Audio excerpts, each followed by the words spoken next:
Hello, and welcome to chapter 21 of Prebles Artforms. We are going to talk about the late 18th and 19th centuries.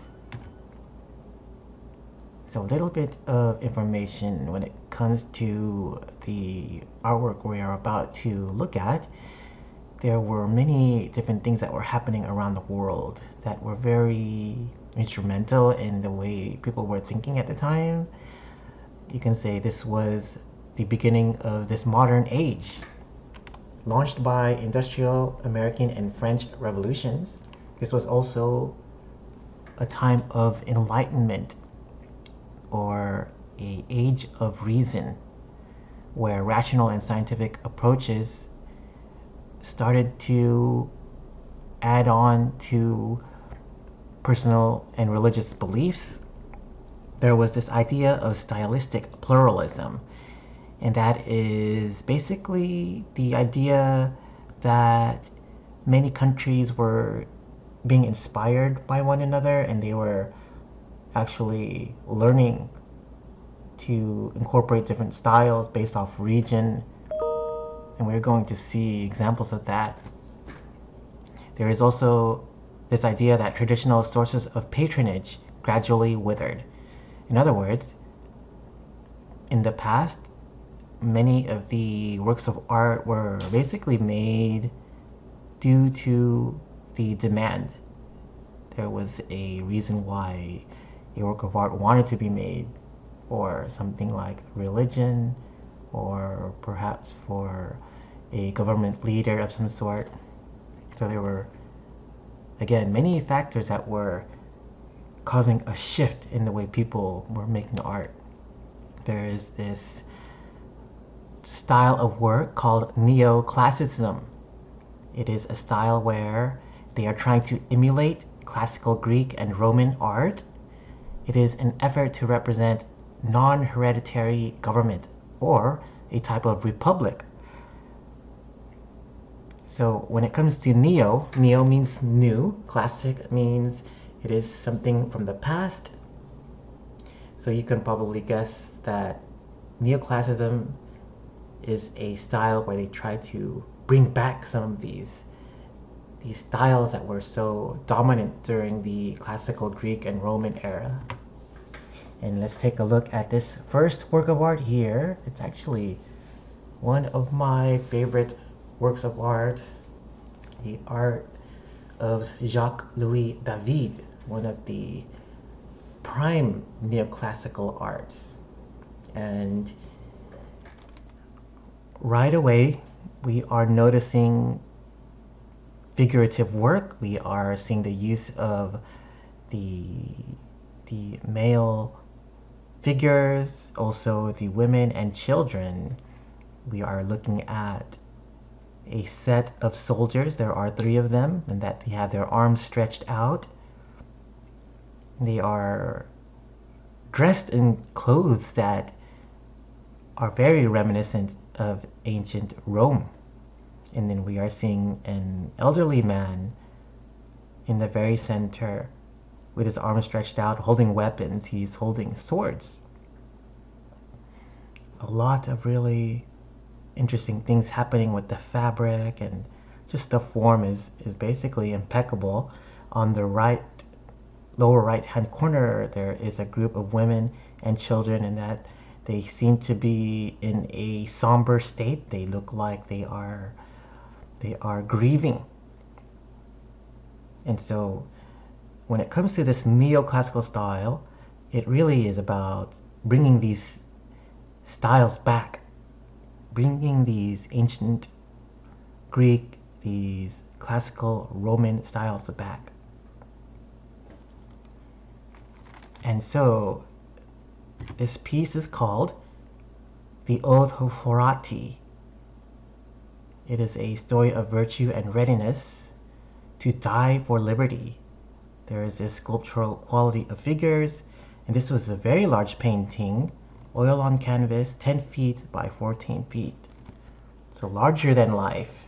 And so if we were to think about this neoclassical style, I'm going to go back to the bigger image here just to talk a little bit about its overall composition. First of all, we're noticing their garments, and just as I mentioned earlier, they're trying to bring back these classical styles. And when it comes to neoclassical style, something that really defined this era was the idea of role and gender bias. And what I mean by that is men are usually portrayed a particular way because they want to present them as masculine. They want to present them as strong and sturdy, and they are the ones to take action. And on the other side of this role and gender bias is that women are often portrayed they're portrayed taking care of children. They are not exactly portrayed strongly. It looks like they are just helpers on the side. And so this gender bias is very strong in neoclassical art. And so even if you were to look at the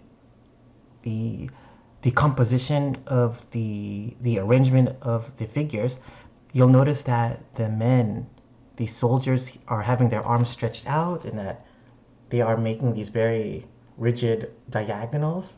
That too is a bit of a masculine type of style. So geometric shapes, especially the zigzagged lines, the diagonals, is somewhat of a masculine trait, while feminine is more round, it's more circular, it's more soft.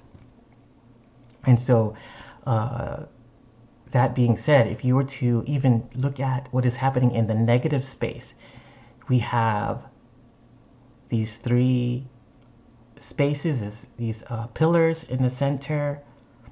You'll notice that there are these pillars and that they are parallel vertical lines. And so in a way, these pillars are also used to define masculinity because they are these straight, rigid lines, and they are upholding these curved round shapes. And that in a way, these curved round shapes are echoing this idea of femininity. So it's almost a re-establishment of this gender bias. So you'll see this a lot in neoclassical works of art. And so let me talk a little bit about the story of the Oath of Horati. It is a story that talks about a war that was happening in ancient Rome, in Italy, and that there was a feud that was happening, if I can remember off the top of my head, Horati and Corati. Corati is the opposing city. And so during this time, you can say that Italy was undergoing a period where they were feuding amongst each other. They were basically trying to find out who's the strongest. And so Horati and Corati decided to try to solve their differences by having a battle between their main or their strongest soldiers, so that they don't have to waste lives having an all-out war. They send out their best soldiers. So in Corati, they have their three strongest soldiers. In the Horati city, they have their strongest soldiers, and they are actually triplets, 3 sons. And so the story behind this is that when these two opposing teams were going to fight against each other, they arranged it in a battlefield, and that they started the fight. They said, okay, let's go see who's going to win now. So right away, right when these two sets of opponents engaged in battle, 2 of the 3 triplets died right away. And so Karate had their three soldiers still alive, and then they were uh, going after the remaining triplet. And so the last triplet was able to run away. And so the three soldiers chased him. The three soldiers tried chasing him down, and that they were having trouble getting a hold of him. And so what the third triplet ended up doing was he was able to run away, and that he was able to split this team up. And in doing so, he was able to slay them one by one. And so because of that, there was a big, say, upset. The the triplets ended up winning overall, even though they were expected to lose right away. And so uh, what we are seeing now is the the conflict that happened between them, symbolically having the father try to step in to stop this tragedy. And that one of the stories with the women that we are seeing here is that I believe that two of them were engaged to to those triplet. The two are they were they had opposing. I guess they were together, but they, even though they were from different cities, they were in a way engaged to to be married. And we are looking at widows here. And so a lot going on in the story of the Oath of Horati. Again, Jacques-Louis David, one of my favorite neoclassical artists. And so here is another example of neoclassical art. And so similar to the Oath of Horati, you are seeing this motif of gender and bias as gender role. So we are seeing women here. They are dressed in very soft garments. They are taking care of their children. And so this piece is called Cornelia, Mother of the Gracchi, pointing to her children as her treasures, made in 1785. Angelica Kaufman, very large painting as well, 40 inches by 50 inches. And so the story behind this piece is that Cornelia is the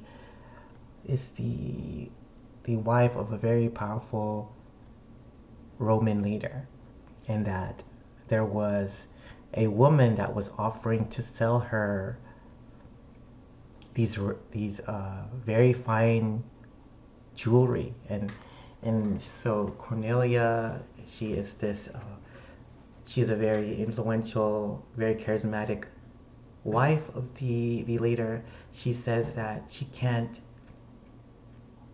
accept anything. She can't accept this jewelry from this woman simply because she thinks of her children as her treasure, and that there's no need to have these materialistic things because she already has her children, and that they are important and valuable to her. When it comes to the neoclassical style, you could say that it also is influential in the architecture. And so here we're looking at the design Monticello by Thomas Jefferson, Charlottesville, Virginia, 1793 to 1806. And something about neoclassical style is that you'll see it in every US city. And so you're probably wondering why, if you were to kind of, think about our surroundings, if you've ever even been to Fresno, their city hall has many architectural designs that are reminiscent of the classical Greek and Roman style. And you're probably wondering, why do they do that? Why does the White House or Washington D.C., why do they have so much buildings that are reminiscent of this time? Well, you could say that the classical Greeks are in a way, responsible for having what they call a modern day democracy, where they had official leaders that were voted into their position. And so many of these countries, especially in the US, they will give homage to the the structure that they were inspired by. So you'll see it in their sculptures, you'll see it in their architecture. So we're going to shift into another style that came during this period, Romanticism. Romanticism was made really as a reaction to neoclassicism. Um, you could say that many artists were okay. They're all making this neoclassical style. They're bringing back these ancient Greek and ancient Roman styles. A lot of strong gender bias. Something that makes Romanticism similar to neoclassicism is that they agree with the importance of individual liberty. And so something different about Romanticism is that it was more about emotional expression. Imagination and emotion is more valuable than reason. So there's a little bit of a shift in the way artists were interpreting themselves. Something about Romanticism, nature is less corrupt than civilization. So during this neoclassical style, there was a boom in some industrial things, but at the same time, there were many people that really wished that things were the way they used to be. Hence the word romantic. Romantic romance is basically this idea to bring things back the way they used to be. And so something about artists during this period, during the Romanticism period, is that they had a preoccupation with current events. So something that you'll notice in general about artists, they are very in tune with what is happening in the world, and their artwork often reflects that. So here is an example of a work of art that came from Romanticism, and so it is a little bit different from the descriptions I've just described, in that it doesn't really have that romantic feeling, but stay tuned for that. We will talk about those types of works, but this is considered one of the important works that came from that period. Well, one of the reasons why this is from the Romantic era is that you'll see the way the artist renders his work here, in that there's a strong focus on the architecture and also the landscape. And so that's what makes this piece a little bit more on the Romanticism side. And so this work of art is one that retells the story of some of the important things happening at the time. This piece is called The 3rd of May, 1808, made by Francisco Goya. Maybe you remember us talking about the Francisco Goya from a previous chapter, and that he made a printmaking about war. And so this work is about these experienced horrors of the Napoleon occupation. And so there was a period of time when France was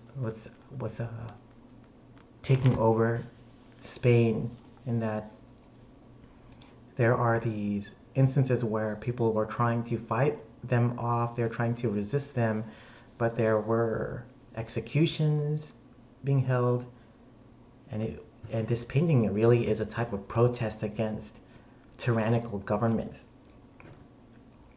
And so when it came to Francisco Goya's style, I'm going to go back to the larger image here. If you were to look at the man in the center with his arms outstretched, it feels very much like something you might consider a Christian motif, as in the man has his arms outstretched, almost like Jesus on the crucifix, and that he for one, he's glowing. It seems like he's he's giving up his life. Um, you'll see that the facial expressions on some of these figures, the ones that are afraid are very expressive. They're very visible. There's even images of death. But when it comes to these soldiers, you'll notice that you can't see their faces at all.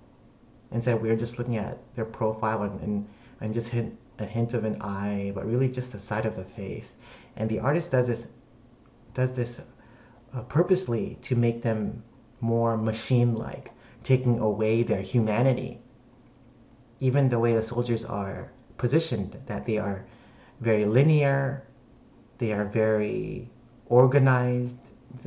There's this pattern of human figures. They all have their legs, at a same diagonal, and so he's almost making them like machines. He's taking away their humanity, even making them even more, cold-blooded, while he's giving more life to those who are actually dying and feeling pain here.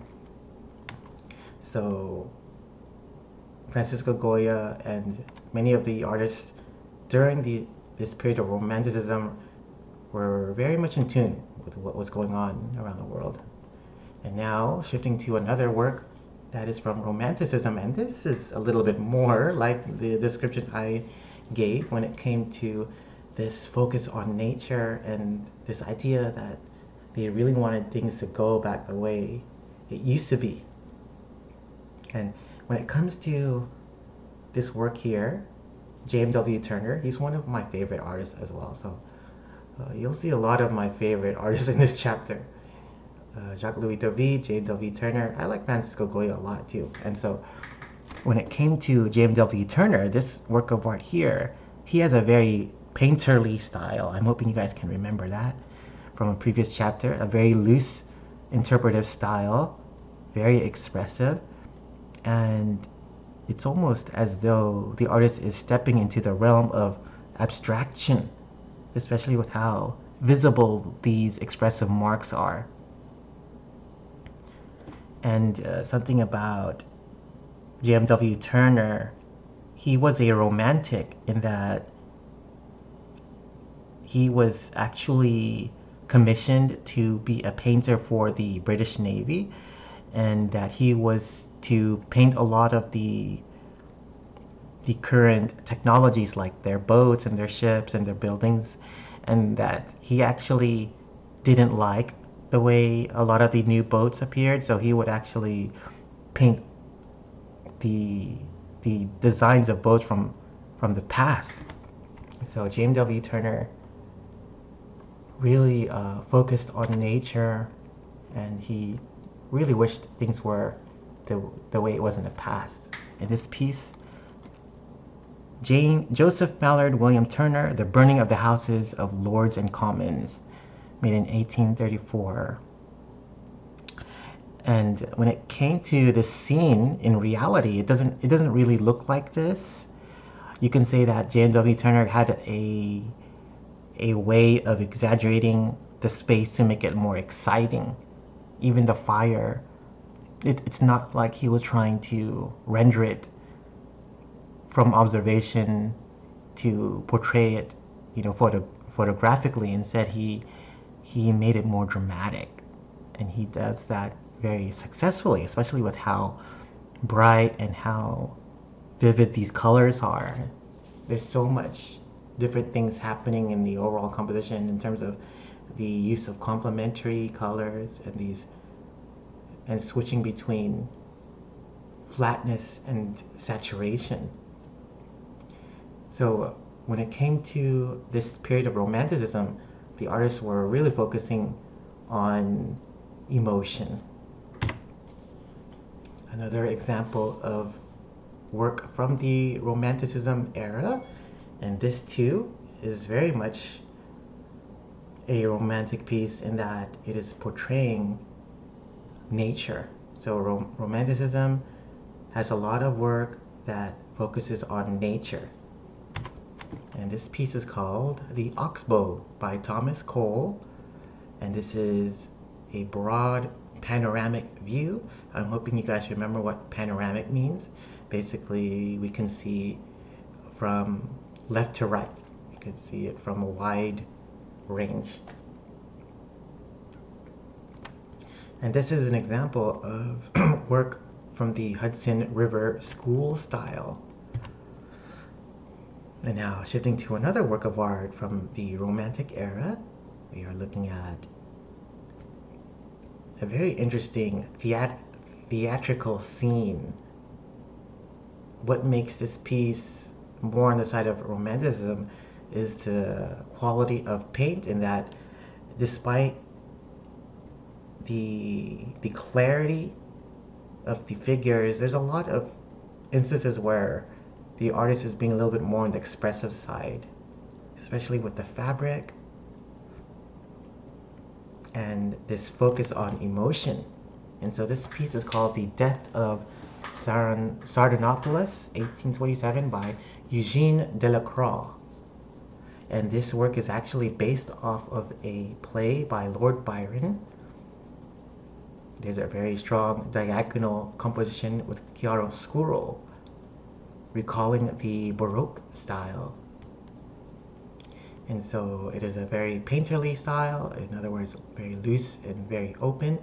And the story behind this piece is it's based off of a play where there is a scene of an invasion happening, and that you can see the king or the sultan here is seated in the center, upper left section, and that there are people dying.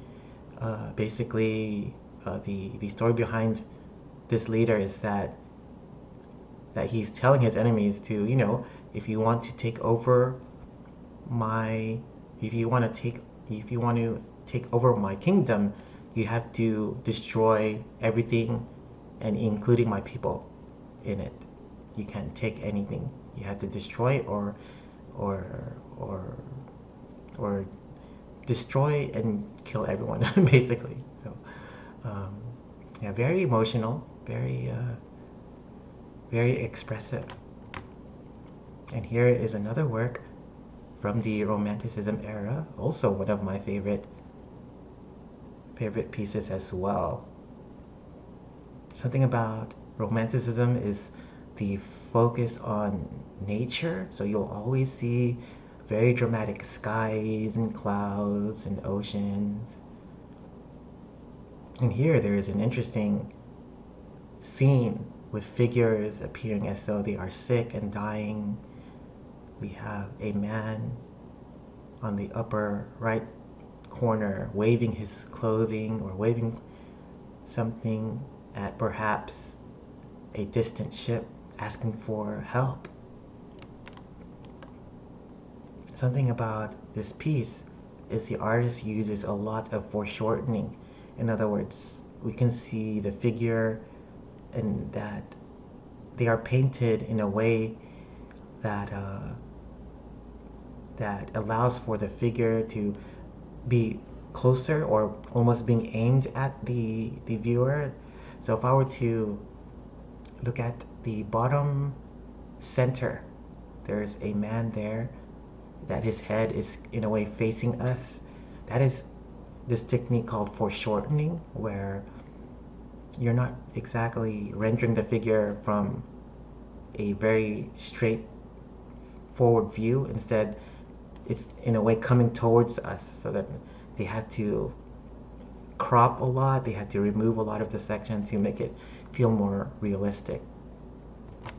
And so this piece is called The Raft of the Medusa, made in 1818 by Theodore Géricault. And this is a very this is actually a scene depicted from an actual event. So there was actually a boat called the Medusa, and that there was a storm that destroyed the boat, and there was only a few survivors. So what Géricault did was basically recall the scene, but he made it his own version, and so it's very exaggerated, especially with some of the way the figures are portrayed and how high some of the water the tidal waves appear, but at the same time, there's some very dynamic things happening in the sky. It's very dark in one quarter, then it's very bright in another. So um, overall, very beautiful scene. I think there are so many wonderful things happening. Again, when it comes to the artists from Romanticism, they like to focus on nature. They like to focus on things from the past, but they are also in tune with current events. So they'll often paint about that.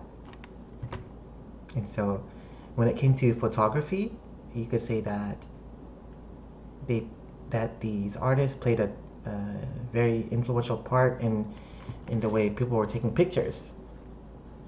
And so, if you could recall the chapter on photography, it was around the late 1800s when they started to develop the the the images a little bit better. They were moving away from the daguerreotype of camera, and that they were starting to make overall better photographs.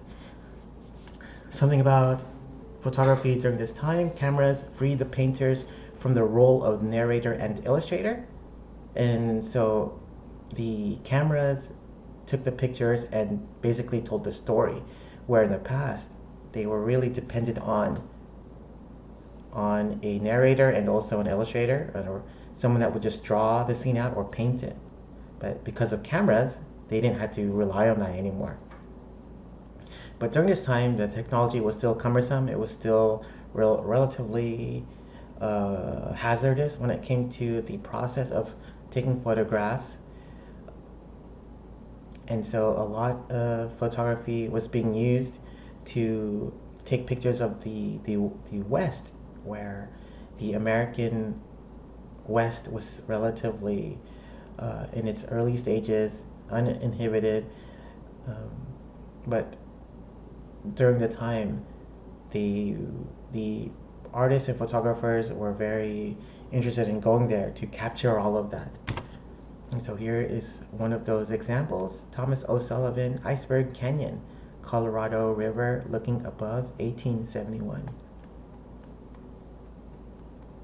So this is a very old photograph. 140 years old photograph.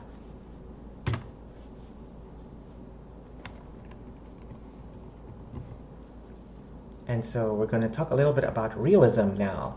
Now, realism is a little bit different from the other art periods at the time.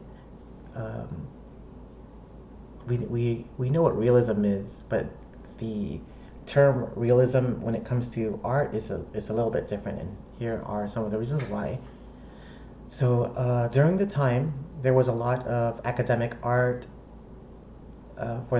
that was being shown at exhibitions. So if you were an artist during this time, during the late 1800s, in that if you were successful, you were part of this academy, and that this the best painters would be part of this group here, the French Academy's salon, and that in this salon, most of the works, they would basically go through the similar processes that make a lot of the artwork popular at the time. So everyone was doing the same style.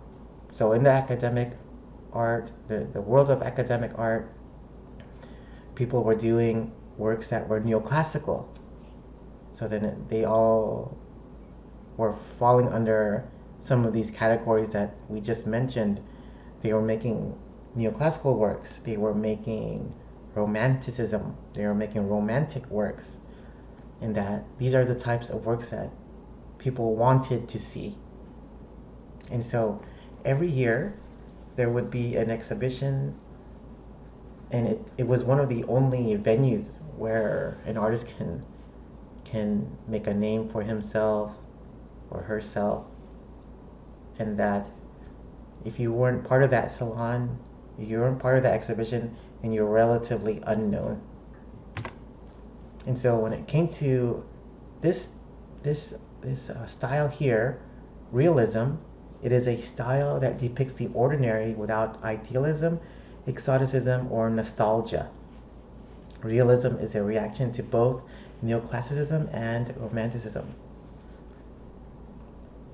So when it came to the previous styles, neoclassical style and even romanticism, they tend to fall under these categories where they were going for something idealized, they were going for something perfect like the classical Greek style. If not, they were going for something exotic like the romantic artists where they were painting these scenes, these natural scenes that were beautiful and that were out of the ordinary. Or they would be painting things of nostalgia. They wanted to go back to the way things were in the past. So realism is a reaction to these styles. And so here is an example of a realism painting. And so you're looking at it and you're probably noticing right away that it is very representational, it is very accurate, a lot of chiaroscuro being used. But we are not looking at a work that is portraying classical Greek. So what is this? It's not, doesn't feel like neoclassical style. So I'm pretending I'm someone from that period. I'm looking at a painting. What is this? It's not neoclassical. If it's not neoclassical, it should be romanticism. But it doesn't seem like there's a strong focus on a natural landscape, even though there is quite a bit of landscape here, but it doesn't seem to be of the subject matter of the focus. Doesn't seem to touch on nostalgia as well, because what I'm looking at are people of the time. This is what was happening now. This is how everyone actually dressed, and this is how these workers appeared.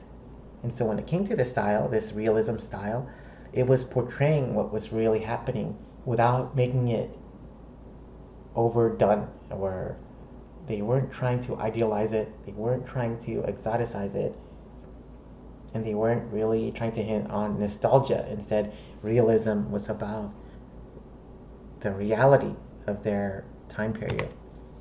And this work is by Gustave Courbet, The Stonebreakers. And so many critics of this work, they would say that it doesn't belong here. It doesn't belong in a strong show like the French Academy Salon, because it's not neoclassical and it's not romanticism. What is this? And just with that being said, you can in a way tell how exclusive the art world is, how snobby they are when it comes to accepting what should be considered as strong art. So these artists about realism were trying to portray something that was more of the reality. Realism was called, and they were accused for these things here. There were these accusations towards Courbet that he was raising a cult of ugliness.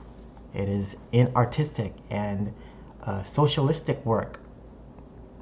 And because of that, Courbet ended up setting up his own exhibitions. Something about Courbet, he was one of the first artists to paint outdoors, and that he was able to do this because of the development of portable paint tubes. So back then, they had to actually physically make their paint before they were to begin their work. And because of the paint tubes, they were able to make it in advance and bring it around with them wherever they went. And so because of this, they had this ability to capture first impressions. So here is another work of art here that is an example of realism. So when it comes to the exam, I'm hoping you guys can remember them based off of their style. This is by Rosa Bonheur, The Horse Fair. She specialized in rural scenes with animals, and her paintings often had this quality of surging energy, and that there's actually a self-portrait of her in the center. And I believe she's the one in the very center, a little slightly to the right, more like the direct center actually. And so when it came to this style of realism, it was about portraying an actual scene. Even though this feels a little bit exaggerated, it is not as exaggerated as some of the works that you would expect during the Romanticism era. So realism, they painted what was actually there. And this is a very large painting. Wow, 96 inches by 199. So about, 10 feet times what? I can't even do the math. That's a lot. That's a very big piece. So here is another work of art that came from realism.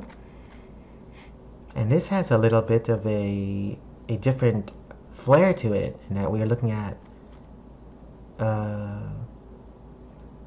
almost like a scene of fantasy. Because when it came to the other styles that were happening at the time, when it came to neoclassical or romanticism, it was really about portraying what was actually happening, but they would exaggerate it and all of that. But when it came to this, it's actually a story it's actually a scene from a story. Pygmalion and Galatea. The piece is called, that is the piece. That is the name of the piece. The artist is called Jean-Léon Gérôme, made in 1860. And so the story behind Pygmalion and Galatea is that it is from ancient Greek mythology, and that, if I can remember, Pygmalion is an artist, and that he is a sculptor. He is a sculptor, and that the story behind him is he was so good at making sculpture that he actually made one that he started to fall in love with. So he was making a sculpture, a beautiful sculpture, and then in a way, the Pygmalion, he was a successful artist. He was already married, I believe, and he had children. And so because he was putting so much time and he was putting so much of his devotion to his sculpture, this angel actually gave the sculpture life. And so the sculpture turned to an actual woman, and that she was alive, and that when she came into this new life, she was very disappointed because she was starting to affect the man's relationship with his wife and his family, and she felt like she didn't really belong in that world, and because of that, she wanted to go back to the way she used to be, which was a statue. So a very interesting story in ancient Greek mythology. And yes, I really enjoy the theatrical aspect of this painting. And so here is another work. It's actually of the same subject matter. So Pygmalion and Galatea, but this is done by a different artist. So this one has a little bit more expressive qualities happening with the brush strokes. There's less clarity, but the shapes are very expressive. This is by Thomas Eakins. William Rush carving his allegorical figure of the Schuylkill River.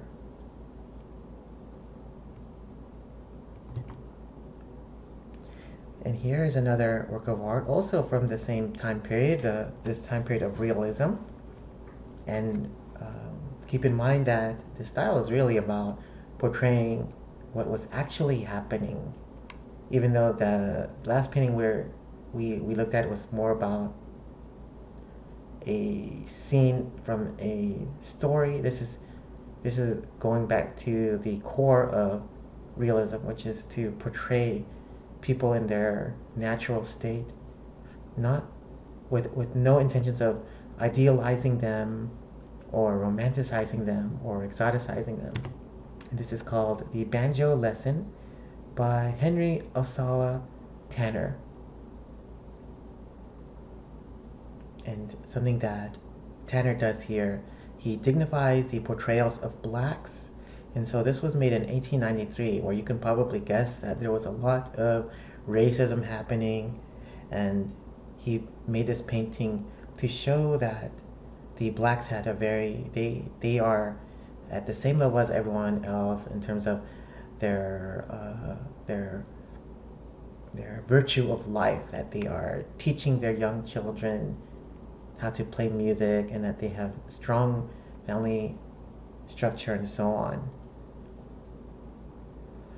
Tanner avoids sentimentality but exhibits a humanistic content. And now we're going to shift to a different subject matter here. In the book, there's a section that it in a way it takes us away from the 1800s to give some examples of some works of art that are basically telling of the time, these commentary works of art. And so we are looking at a photo still from a video. There is an actual car that was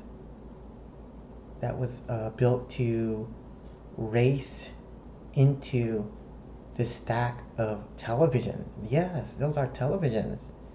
Maybe a lot of you young folks don't know that the TVs in the past were more like squares and rectangles, not like the rectangles that we have now, but they're actually more square. And so what is this all about? Why would they destroy television? You can say this is a type of commentary work. Oh, you know what? Does this have it? It doesn't have the title here. I believe the piece is called Media Burn, and the commentary was really about the idea that media, especially television at the time, was so instrumental in how people were thinking, and that too many people were just following or just believing whatever they see on television, which is, parallel to what is happening today in terms of, the internet and media and so on. So artists often look for these angles to voice their concerns over what was happening around the world. Now we are talking about a work by another artist that is painting about realism. There are two men. There's a woman that is in the nude. It's a very natural scene. It feels like your typical kind of landscape with figures, except there's something more beyond that. And this is by Edouard Manet. He is a predecessor of Impressionism, which is another style. So he would combine the Japanese style with the diagonals with the Courbet's realism. So we are seeing a female nude with clothed males and no allegorical context. It shocked viewers and critics. So when this painting was made, Luncheon on the Grass, whenever there is a woman depicted in the painting, and that if she is nude, she is supposed to be a goddess. And so they are looking at a nude woman here, but the men around her have clothing on. So when they see that, they were shocked, because that's not supposed to be in the same painting, because it during the time the artist here is a French painter, and in France at the time they had a very bad problem with prostitution, with the red light district, and that when they saw this painting, they felt right away that, oh my goodness, why is he portraying prostitution on his painting? That is the worst problem that is happening in France right now. And so when people saw this painting, they were so shocked, and they said, no, that's, take it away. It should be censored. So this is another example of realism, again, just portraying what was, in a way, what was actually happening.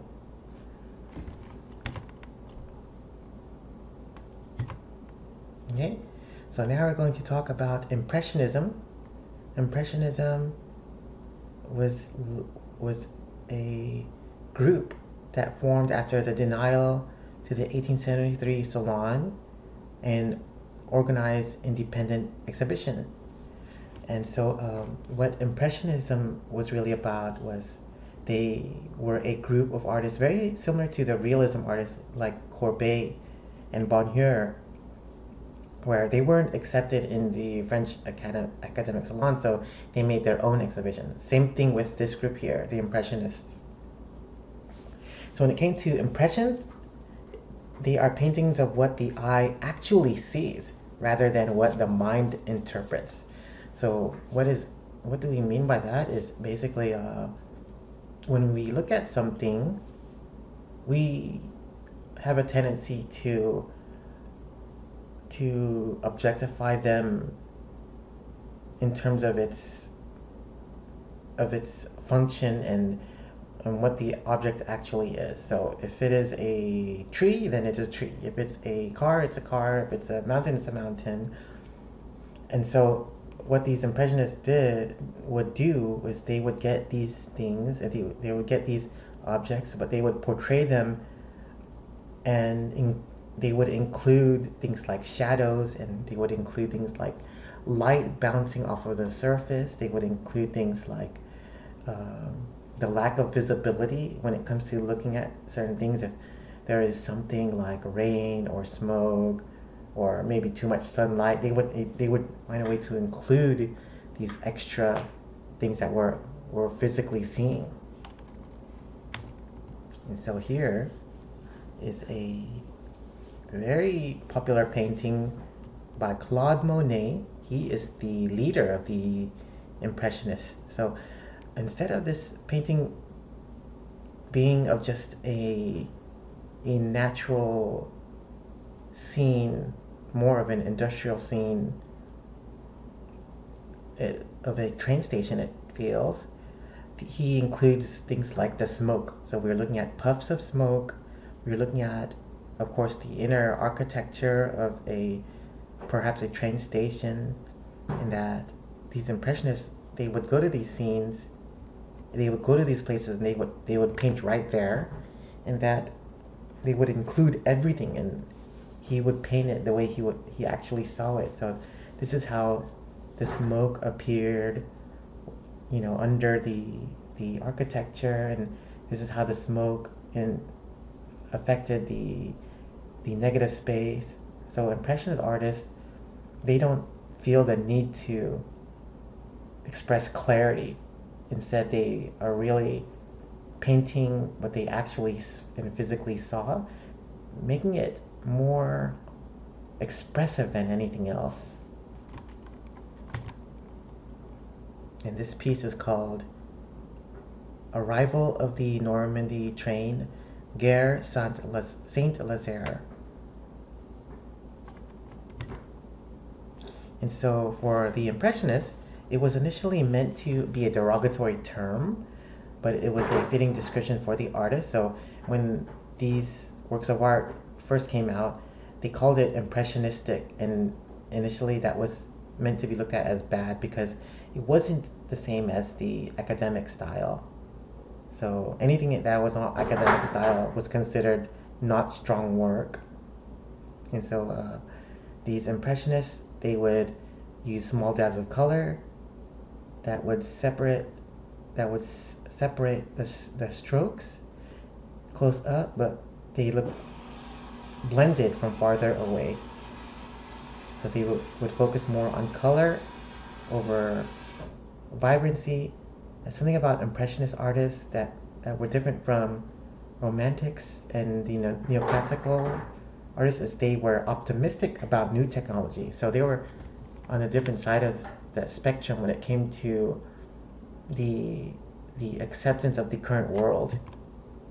And so here's another example by Claude Monet. And so he is an impressionist artist. He was painting the way these natural factors were affecting the landscapes and the oceans and the cityscapes. And really, the impressionist artists were leaning into the side of abstraction, where we are really just looking at hints and shapes that resemble something, but when we take in the overall scene, we can, in a way figure out, okay, that is a seascape. I see a few boats. I see a hint of landscape as well. And so these impressionist artists were very expressive, especially with how the sky was rendered. We can actually see the canvas through the light, the very thin glazes, but also these very impasto style brushstrokes in the water. And so this work is called Impression Sunrise, made in 1872. So the title, the Impressionist or the Impressionism style, actually came from this painting here. So Claude Monet was the leader of this group. And so there were actually quite a few artists in this group, the Impressionist group, and this is one of the artists as well. And he too would paint very realistically, but really including the way these natural factors would influence in image. So the light bouncing off of the surfaces there, especially with how the light is piercing through trees and through the leaves, and we have patches of light everywhere. Something about impressionistic style is they're very loose and they're very expressive, really leading towards the side of abstraction. And this is by Pierre-Auguste Renoir, Le Malon de la Galette, 1876. A lot of Renoir's painting is about middle class, always portraying them outside, enjoying these leisure activities. Here is another famous Impressionist painter, and I believe we've seen a work from him in a previous chapter. Maybe you remember us talking about Edgar Degas, and he made a work with the oil pastel. So this is another one from the same artist. This is called the ballet class. So he would actually go to the scene, he would go to these recital halls, and he would paint the figures in action. So he was painting from reality, but he was also trying to play around with things like light and color, especially with some of the interesting things happening in the composition here, especially with the fabric on the woman, and also the green scarf on the belt. He's really just countering these colors using complementary. And so many things happening in terms of these impressionist artists. Something about Degas, he would go to these recital halls, he would paint and draw them. He would often show unglamorous character of class. So they're used to seeing these people in performance, these dancers, these ballet dancers, but he tries to portray them in a way that is not what they would expect on stage. He tries to show a little bit of a candid perspective, trying to show a little bit of an unseen part of that whole uh, the whole world of performance. Another impressionist artist. This is a one of the few female artists that that shifted towards the world of impressionism. Cassatt, and you can see the hint of the impressionistic style, especially in the way she renders the water, and that something about the impressionists, they were they were inspired by Japanese composition. So this is has a very strong diagonal composition. These diagonals that are in a way countering each other. One diagonal being created by the row of the boat, and then another diagonal being created by the sail, and also uh, the hats of the women. So many interesting things happening with the overall composition. The piece is called The Boating Party, and that Cassatt, she would often paint more feministic messages. In other words, she would paint more about females and trying to give them a little bit more attention. Something about Cassatt, she was a friend of Edouard Manet and Edgar Degas. They were all, actually, a lot of them were friends. Uh, you'll know there's actually a movie. There's a movie on Netflix called Cézanne et moi, and a lot of the artists that we talk about in class, they're all there. So Van Gogh, Picasso, Degas, Manet, Renoir, they're all on there. So, check that out. Um, yeah, it's one of the few, or there's actually a lot of art movies on Netflix, and that's one of the ones I can remember off the top of my head at the moment. Something about Impressionism, they disbanded after the 8th exhibition in 1886. So they were only around for several years, and they didn't last that long. Something about the artists at the time, many of them only became famous posthumously. They they were only popular after they died many years later, when they really they were trying to find a chronography of how art has changed throughout the years. Another artist that was actually inspired by the Impressionists was this artist here, Auguste Rodin. He made this sculpture, The Thinker, probably one of his most famous works. He was inspired by many of Michelangelo's unfinished pieces. He enjoyed seeing that raw quality of the material, but also having the ability to render and smooth and capture form as accurately as these Renaissance artists. If you were to look at the Thinker, would you say it feels like an impressionistic style, just because of how there are patches of abstraction, and really the texture is what makes Impressionism different from many other styles. And so when it came to this period after the Impressionism, during this post-impressionistic period, uh, they had styles that didn't exactly have just one style. So it was almost like a combination of different things. And these, again, are reactions to Impressionism. And so here is an artist that did something different, and that this artist really focused on the process of creating color.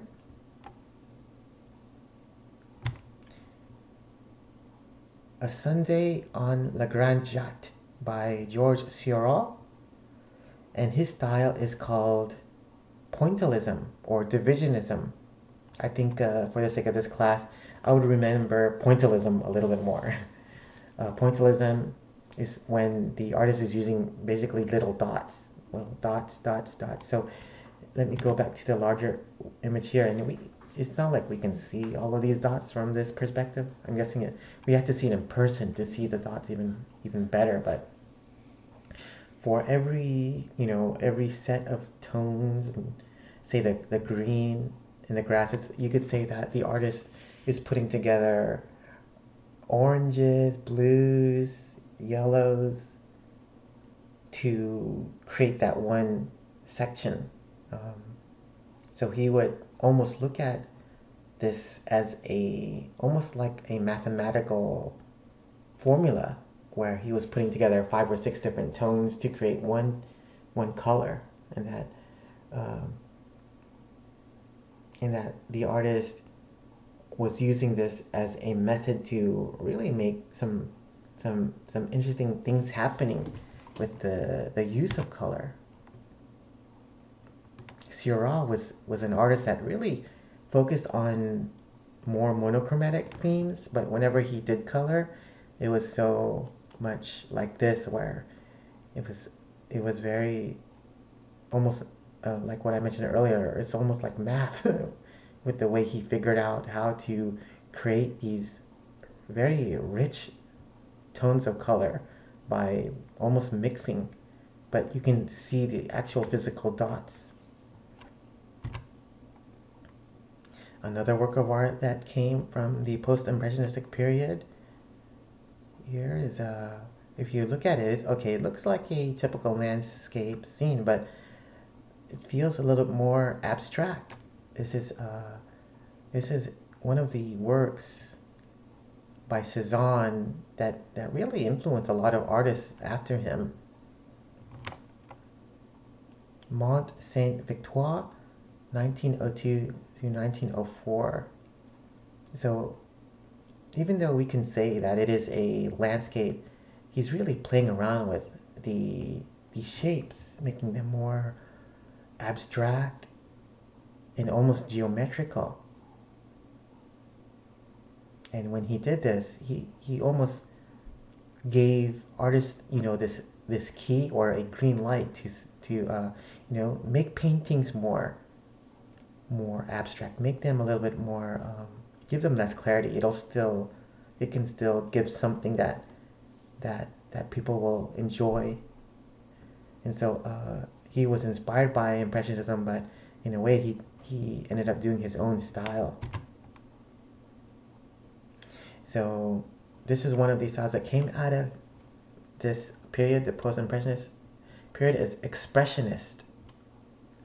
So when it came to this expressionist style, it was more about emotional intensity through strong color contrast, bold brushwork, and contours. And so here is one of the most famous expressionist artists. You probably recognize this work, or maybe or maybe not. This is actually a work by Van Gogh, in that when it came to this expressionist style, it was more about emotion than anything else. So he wasn't really trying to express a realism. He wasn't trying to paint realistically. Instead, he was more about color, and he was more about capturing emotion. So he would exaggerate these natural scenes, and something about Van Gogh, you can tell right away he was very inspired by Asian style, by especially the Japanese printmaking. You can see the Japanese or the Chinese style calligraphy, and also the strong diagonals that you would often see in Japanese prints. And so this is called Japon Aiseri, Flowering Plum Tree, made in 1887. Van Gogh is one of the more popular expressionist artists. And so here's another expressionist work, and one of the hints that it is expressionist is the bold use of color. So the red is very strong, and it's very it stands out a lot. It doesn't look like reality. So expressionist work is about going beyond things like local color, and they were really more about emotion. This is by Gauguin, Paul Gauguin. The Vision After the Sermon, Jacob Wrestling with the Angel. And so this is actually a scene, I believe it's a scene from the Old Testament, Jacob wrestling with the angel. And something about Gauguin, he was a very critical person of materialism in the world of industrialism.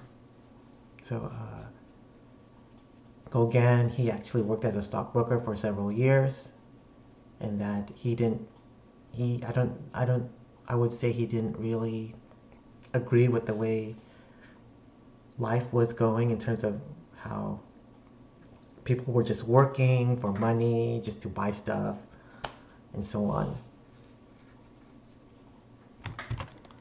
And so here is another work by Gauguin, and it's a different scene here in comparison to what we just saw.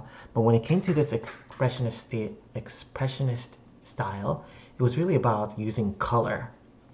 And another of the hints that give expressionist style away is they have very heavy use of contour lines. So you'll always see contour lines.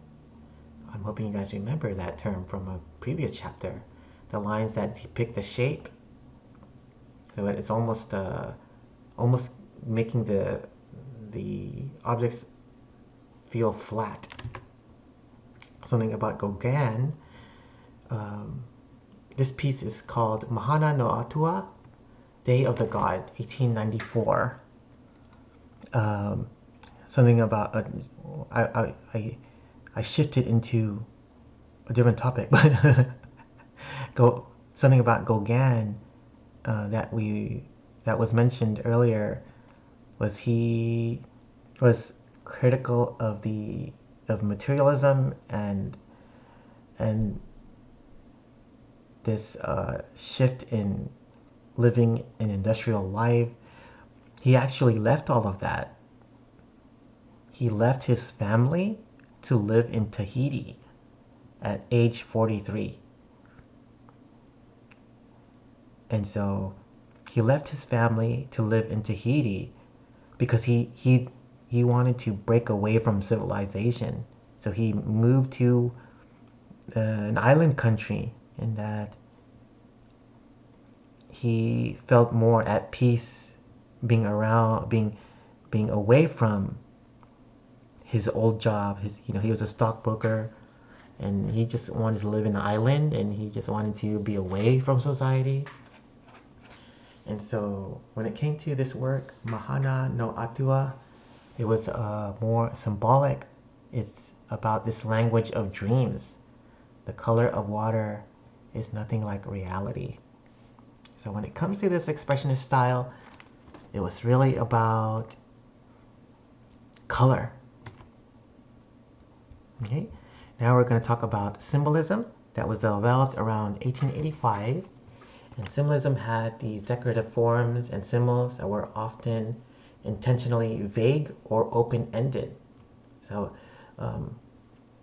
in other words, the figures or the objects or any kind of iconography that was visible would almost have no meaning or an unknown meaning. So here is one of the most popular examples of that style, and this too is also a type of expressionist style, because you can right away see the use of color, the bold use of color, especially with the reds and the oranges, and that there's a heavy use of the contour lines, and that there's this flatness about it. And so we are looking at Edvard Munch, The Scream. And something about this work, he is doing in a type of avant-garde style. It is when creative artists work outside the normal channels of advancement. So what avant-garde means, basically going beyond what was traditional and normalized. And so he painted, he started painting in a different realm of abstraction and again symbolism. So then there's a figure here, and then there's a bridge. The figure's on a bridge, and the figure has his hand on his head. Even if we don't know if it's a man or woman, there's a hint of a couple figures behind there. There's a hint of landscape, but very abstract.